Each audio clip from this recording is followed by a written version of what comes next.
again, happy for our team. Get back and win a game. Felt good for them. Enjoyed it. Get that feeling back. Learn some of the things you have to do. Again, still got to, always want to play better. But guys played hard. Did what they had to do.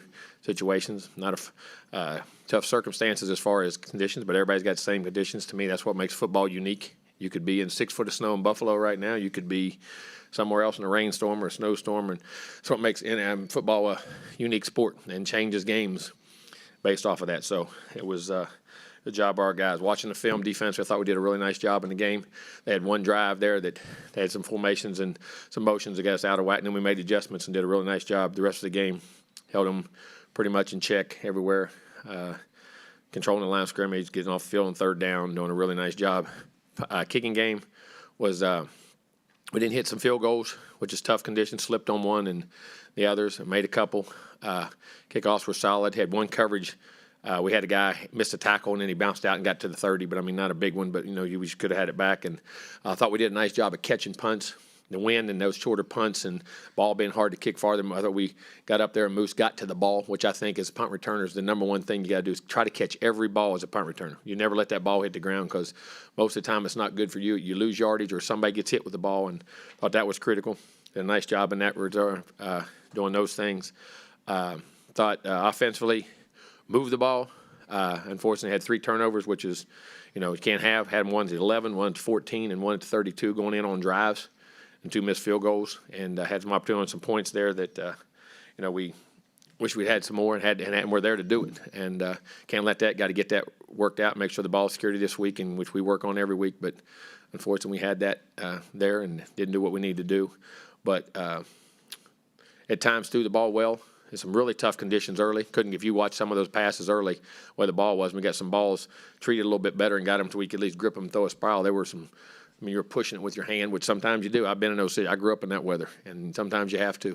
But guys made some catches, made some plays there, and then the running games that got on better and better. And I thought as we went, one thing was uncharacteristic in the film as you watch some of the running game. Offensive line, we had a few mistakes here and there, but we got to do a better job at tight end right there. We had some issues there, just cut off blocks and seal blocks. Runs could have really came out in some big time situations that really would have helped us. But, that's Dono's first game back, and he had a fumble, but he had a couple really nice catches. He's going to be a good player, and getting Blake back out there. Got to get a couple of those things ironed out and then get better. Get ready this week and go play a great LSU team. Questions? Down front, Brent, and then to the left. My first question for you, what would a win for y'all mean on Saturday night against LSU and going into the offseason as well? Well, I think it's huge. Again, the future of what you have here, which we believe is extremely bright, where we're going and what we're doing, and these guys playing together and being together. And I think for the seniors, a great send-off in the last time they walk in that stadium, and learning that another lesson of persevering, of not letting circumstances dictate who you are and what you are, but how you deal with them and what you persevere through. And I think it'd be great for those seniors and be a great message for those young players going into the offseason.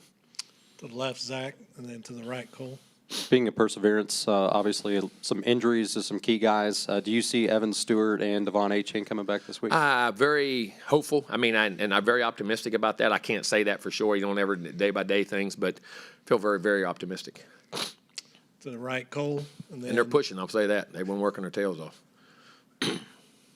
Jimbo, you got to spend a little bit of time throughout the recruiting process with Harold Perkins. What is it about him that has made him such a unique player this early in his career? Well, I think, one, Harold's very gifted. We knew that. I watched him as great as he's playing on defense. You watched him in high school, you could argue he was as great an offensive player as he was a defensive player. I think he averaged, 10 yards a carry? Wasn't it something like that he averaged per carry in high school? Was really athletic, ball-skilled, really good basketball player. You can just see a natural athlete. He's great in space, rushing, playing, physical. And he's a very intelligent young man. We knew going in he was a very, very highly recruited guy that we tried to recruit. We were in on for a long time. And, just one of the ones that got away. But he's a very good player.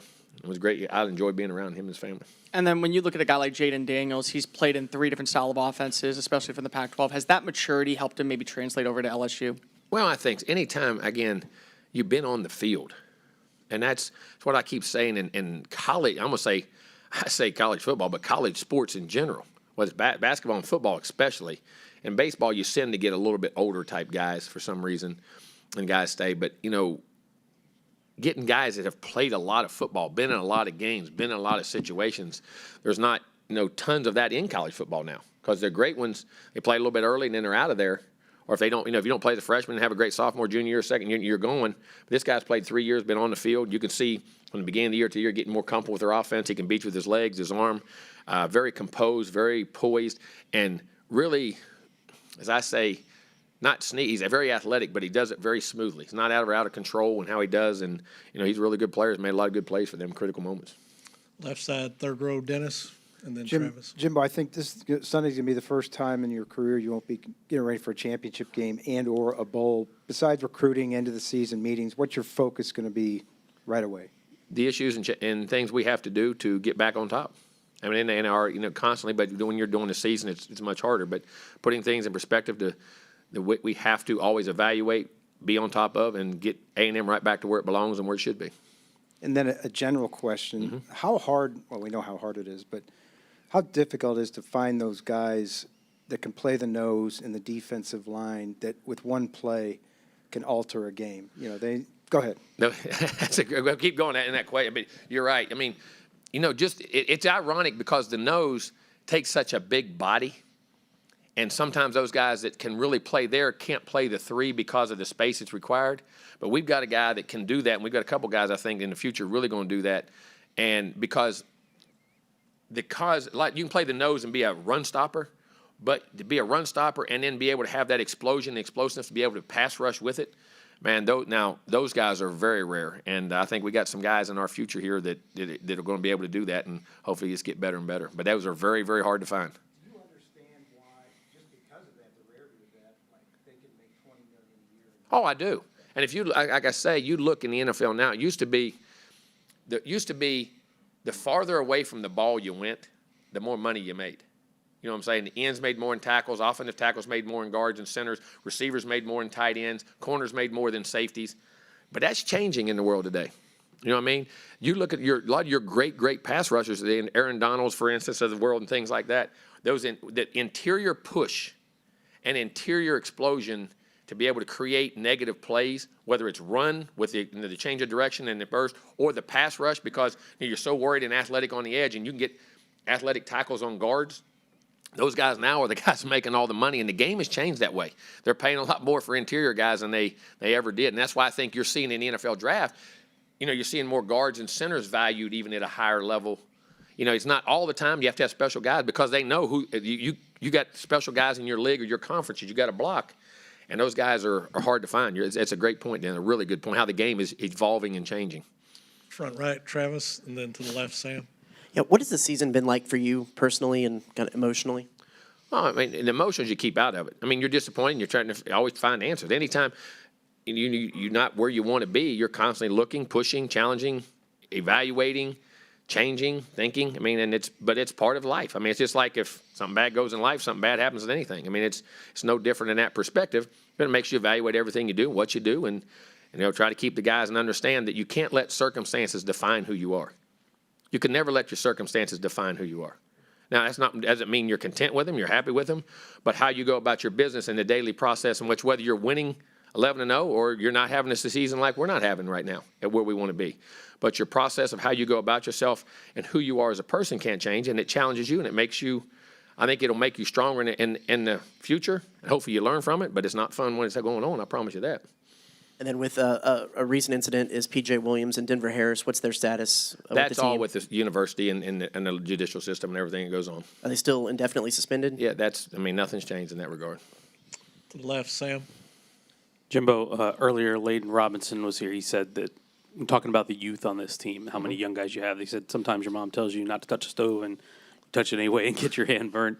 That's a great analogy. How much does that kind of exemplify some of the struggles that you guys have gone through this year? Well, I think, and you don't put it on that, but at the same time, that is part of growing up. I mean, and you do something. How many times in a row? It's like as I got older, when I was 10 or 11 years old, and I worked on the farm. I use that. It's a great analogies, life analogies to this success. I'm with my dad. Of course, you want to go play ball, you want to go be with your buddies, you want to go ride horses, whatever you want to do. And no, we got to build this fence. This, for instance. Okay, and you're going and going and going, and you're there for an hour and a half, 2 hours, and you go, okay, we built a lot of fence. Now, can I go play? Is it done? Well, no, you can't go play. So my point is, your focus and concentration as you get older, you learn that I'm here till the job's done. And sometimes as a young guy, it's not that you don't think that, but sometimes if you take, man, I've done a lot today. Well, that's one play that slips. Now, maybe that's 2 plays that slip. You know what I'm saying? I think, and you have to train your body and mind to grind through till the job is done. And you say, well, that's an easy thing. No, it's not. Because think about anytime when you're youthful and things that go on and knowing, sometimes you don't know. You know what I'm saying? And that's why we have to educate and do that and keep pushing and challenging. But, these are a very good group of guys, and they're learning that each and every week.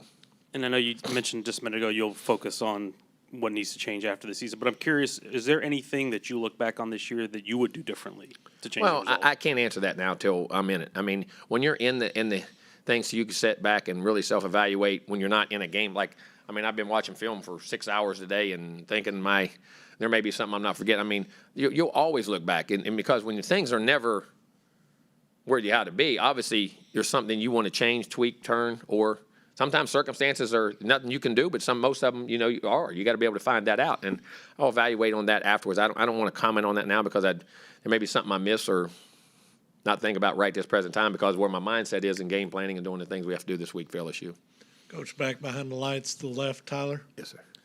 Jimbo, you have another mobile quarterback you're going to be going up against this week at LSU. What's the area that you feel like you guys need to focus on the most, or what's key to? Well, I think there's 2 kinds of mobile quarterbacks, and I mean this: ones that do it from run game mobility, in other words, plan runs, read runs, pyro reads while you're running that. And they're really trying to run him. You know what I mean? There's other, and whether it's interiorly, exteriorly, wherever. There's others where he may just be an exterior runner, or there's others who are very athletic. And people don't ever think about this. In your drop back game, spreading the field for running quarterbacks is just as good. Like when you talk about 2-point plays, sometimes it's better to drop back and spread the field and let athletic guys find seams and to roll them out because at least you pin him on that side of the field.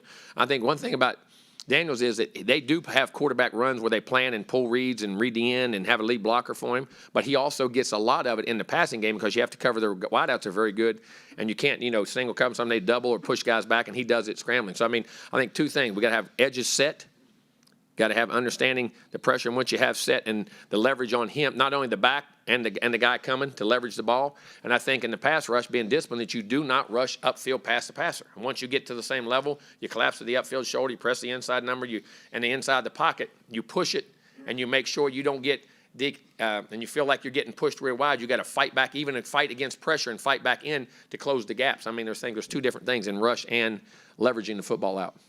And then offensively, kind of what's the key to have success against this LSU defense? Well, I think you got to be. You have balance. They're very physical inside. The backers are big and physical. They can cover you in secondary, but they have great rush ends. And that's not count Perk. Perk. Everybody talks about Perk, but 18-8, all those guys. They can rush. They're pure pass rushers. You know what I'm saying? So you can't get one-dimensional.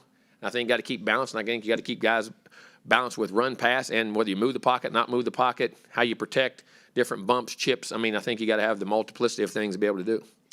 4th row on the left, Cease.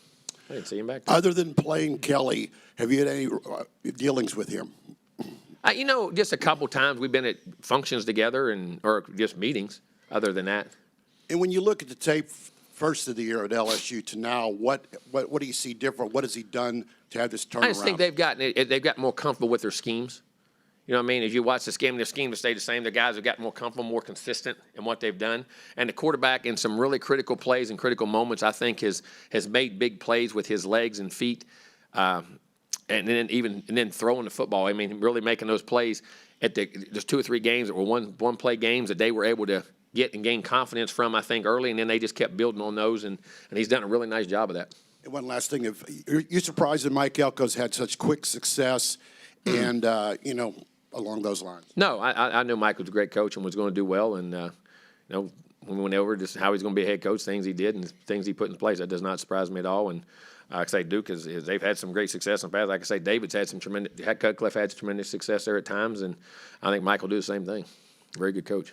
Down front, Brent, and then to the left Jimbo, side. with the offseason getting here quicker than what you would like, do you anticipate any staff changes on the offensive side of the ball? And is that something you look at every year. At the Yeah, end I of the would look at season. it every year. You look at it every year and what goes on. And I won't even, listen, we got to get through this game and then we'll evaluate everything just like we do. Front left, Zach. Jim, I know with the last game being against a non-conference opponent, there were quite a few empty seats towards the end of the game. You were asked about it afterwards. But whenever you look at coming into this game, people camped out, tents, things like that. Is that what does that mean to you as a coach, even in a difficult Well, year? you're at a place where it matters, and that's what you want to be, and you knew that. I mean, last week in 30-degree weather, if I could have went inside, I might have went inside. It was rainy when a 30-degree wind chill. I mean, I saw it across the country at a couple places. At the film I was watching, the guys we was evaluating, I saw it on. There was a lot of places. I think after once it got cold, they got out of there. That was in the South. That doesn't happen very often like that. You get warm rain, you don't get cold rain. And what we did. But no, I mean, you're at a place where it matters, and people matter here. And like I said, our fans are as good as there are in this country. The 12th man is as good a family and fan base as there is anywhere, and they're going to be supportive and do everything they can do. And, you know, it makes you want to, again, continue to, even when things, like you say, you don't feel good, you're disappointed you didn't do things. Is it, like you say, what does that make you do? It makes you go out and to keep preparing, playing, and do your best because they deserve every ounce of energy you got to play your best. Down front right, Cole. Jimbo, when you look at Connor playing in the weather conditions last week, plus with him playing against an SEC defense before, multiple SEC defenses, did that give you an extra vote of confidence, not knowing what the weather conditions could be, and especially going up in the season finale? Well, it does. I mean, anytime you get more time on the field, you get experience, you get things that go on. We know he has a chance of being a tremendously very, very, very good player. What goes on with him. But he's a hard worker. He's got a great future ahead of him. He's got to eat up with ability, eat up with his mind, his toughness, his competitiveness, all those things. And the more time he gets, the better he gets. And he's a guy who loves ball, and he learns from things very well. All right, Coach. Thanks for your Thank time. you, guys.